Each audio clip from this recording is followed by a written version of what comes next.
Assalamu alaikum warahmatullahi wabarakatuh. Jirra jirtu akkasumas warrooti amantaa biraa nagaan koo isiniif haa ta'u jecha warrooti viidiyoo koo agartan please subscribe naaf godha. Namooti hedduun ilaaltanii baatu malee subscribe naaf gochaa hin jirtanii. Viidiyoo adda addaa qabadhee dhufuuf dhiyaachuuf yaadaan jira inshaallah. Garuu viidiyoon postoota iyyuu subscribe koo caaluuf deemaa jira. Wanta nama gaddisiisu. Subscribe akkanaaf gootanii isin gaafadha. Subscribe gochuun kaffaltii isin kaffalsiisu takka illee hin qabu. Subscribe naaf godha. Namooti tokko tokko immoo ammarraa kaasee viidiyoo jalqabaarraa kaasee illee waan akkasii dubbachuu hin barbaadu. Har'a garuu waan akka dubbachuu barbaada. Wanti nuun amanuu qabnu yookiin sammuu keenya amansiisuu qabnu hin dandeenya. Bakka guddaas hin geenya. Wanti rabbii wajjin rabbiin nama gargaara. Bakkiin gahamne hin jiru. Nama jabaa taanee rabbii keenyatti amannee ofii keenya isaa ofitti amanamummaa qabaanneennan bakkiin gahamne takka iyyuu hin jiru. Inshaallah walumaan jirra. Bakka guddaas immoo hin keenya jedhee yaada. Wanti hundinuu akka har'aa miti. Maaliifin akkas jedhee yeroo tokko tokko gaafa namaan subscribe naaf godhaa yookiin waan takka jedhee dubbadhu viidiyoo jalqabaa irratti haasaa akkasii haasa'uu barbaadeetu hin taane naasaa jedhees yaadee miti. Garuu namooti haala jireenya ilma namaa keessatti namni baay'ee jech wal gochuudhaan baay'ee ofna wal buusuutiin ofna wal buusna hin dandeessuun namni namaan jechuu danda'a. Situ akkas godhaa ati immoo hin dandeessaa jechuu dandeenya. Garuu geenye yookiin immoo dandeenya agarsiisuu qabna. Namaaf jiraannatu hin taane namni gaafa hin dandeessu isiniin jedhu yookiin situ bakka akkasii gaa situ beekee godhaa ati hin dandeessaa gaafa namni isiniin jedhu dandeessanii agarsiisuu qabdu. Jabaattanii hojjechuu qabdu. Bakka namni sun itti isin eegeen olitti deemuu qabdu. Alhamdulillah afiyaa qabna. Harka qabna, miila qabna.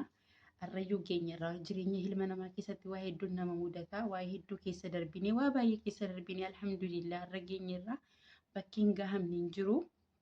Wanti hin darbine hin jiru. Wanta kamuu hin darbina rabbii wajjinii. Wanti hin darbine takka iyyuu hin jiru alhamdulillah. Guyyootii waan darban hin fakkaanne isaayyuu hin darbaa. Har'a nutti fakkaata waan darbu nutti hin fakkaatu.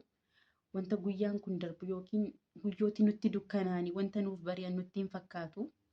Ilmi namaa kamiyyuu madaa hin qaba yookiin jireenya isaa keessa wanta dabarsee hin qaba. Gaafa namni ofna isin buusuuf yaadu situ danda'a isiniin jedhu immoo ofna bu'uun qabdan dadhabuun qabdanii jabduu yookiin jabaa taatanii argisiisuu qabdu. Namni gaafa qismii keessan cabsuuf yaadu akka isinitti hin dhaga'amne akka of hin miine jabaattanii hojjettanii bakka guddaa geessanii argisiisuu qabdu malee gaafa namni ofna isin buusuuf dhufu ofna bu'uun qabdan jecha namaatti sammuu keessan qabsiisuu hin qabdanii.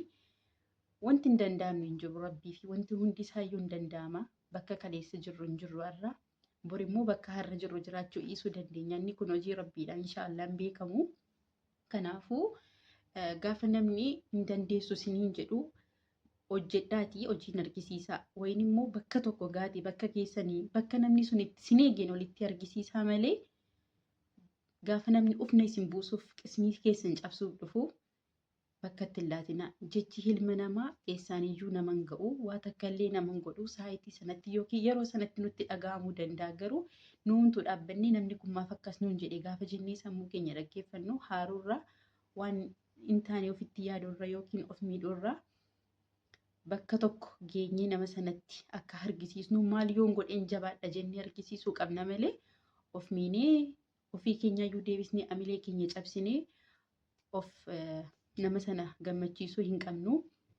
Namooti baay'een hunda jechaan jiru akkuma namooti ofna nu buusan yookiin amilee keenya cabsan jiranii namooti akka nuun bakka guddaa geenyu akka nuun ofitti amanamummaa qabaannu akka nuun konfiidensii mataa keenyaatiin jiraannu yookiin konfiidensii qabaannu namooti nu godhan baay'eenis hin jiru. Namni hundi tokko miti. Kanaafuu jabaannee bakka guddaa geenye argisiisuu qabna malee gaafa ilmi namaa dhufee humna nu buusu amilee keenya nu cabsuu fedhu ati hin dandeessu gaafa namni situ